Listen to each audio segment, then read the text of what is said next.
Umanan sa imong maayong mga pulong. Oh, nagadayi kami, nagasimba kanimo. Pamatia ang puti ko pangamuyo. Dunggon mo, unta kini among pagampo. Duyog ning abil pa salamat singgit ning dughan ko. Santo ninyo, giyahan mo kami karon. Ikaw ang nanan sa kamatuuran, kahayag sa kangit-ngitan. Santo ninyo, guyugan mo kami karon. Sa paglakaw nining kinabuhi, ikaw ang bugtong bahandi. Balang santo ninyo ang iya ko.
Alright, maayong hapon, hurot!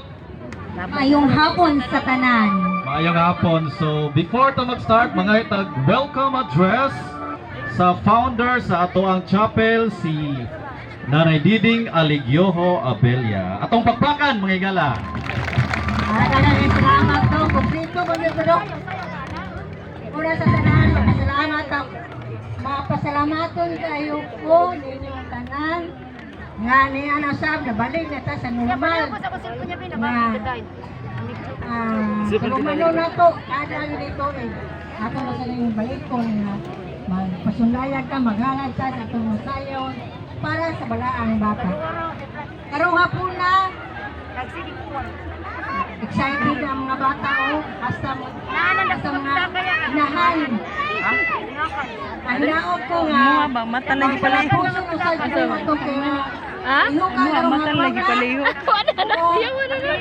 daghang salamat kaninyong tanan. Mutlag mo sayo baka na. Kaya itong pakpakan. Bawan ko kita na ni April sa. Sila ra dito mag-practice. Diyo kung titas babaw. Alright, atong pakpakan, si Nanay Diding Aligioho Abella, a retired teacher.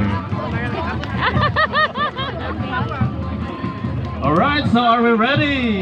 Yes or no? Ready? Yes or no? Oh, dali. Mura ba na sila?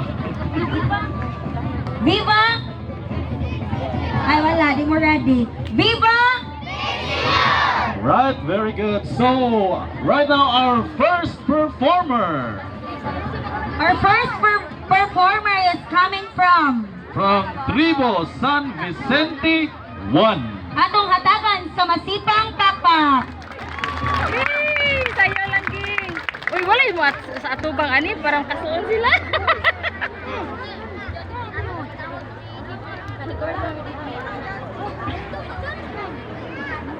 Drummers sila ha or music? Drummer na ilang drummer. Okay, drummers. Wala sila music, drummer na sila.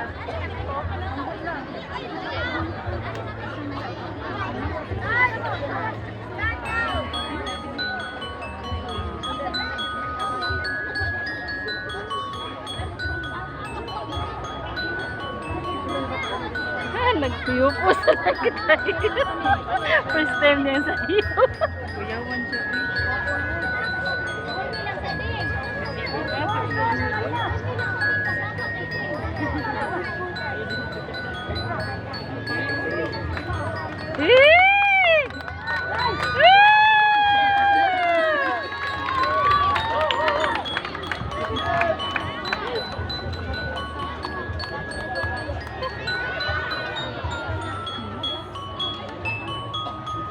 Puti yung ilik ni nanay. Puti gila.